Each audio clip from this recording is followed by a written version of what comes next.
لا الہ الا اللہ پڑھ لا الہ الا اللہ۔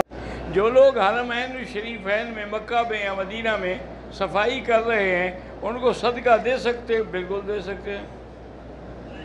میں پیٹرول پمپ لگانا چاہتا ہوں، اللہ کامیاب کرے، لیکن یہ نہ ہو کہ بھئی اس میں ملاوٹ کرنا شروع کر دیں اور لوگوں کی گاڑیاں برباد ہو جائیں۔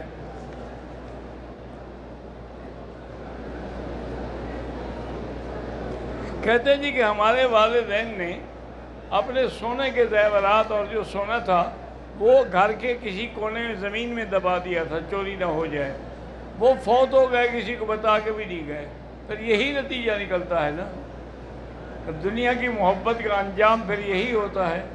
بہرحال تم منت مان لو کہ انشاءاللہ اگر وہ مل گیا تو اتنا پیسے میں اللہ کے راستے میں خرچ کروں گا، اور سورۃ والضحیٰ پڑھ کے تلاش کرتے رہیں، اللہ کرے گا مل جائے گا۔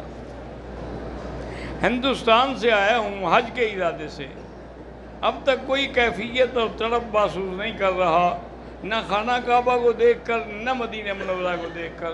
یہ ضروری نہیں ہے، اگر ہو تو بڑی نعمت ہے، ورنہ یہ ہے کہ آپ درود شریف زیادہ پڑھیں، استغفار زیادہ پڑھیں اور تنہائی میں بیٹھ کر ان چیزوں پہ توجہ کریں۔ میری بہن کی طبیعت خراب ہے، اللہ ان کو بھی شفا عطا فرمائے۔ میری چاچی فوت ہو گئی ہے، اللہ ان کی مغفرت فرمائے۔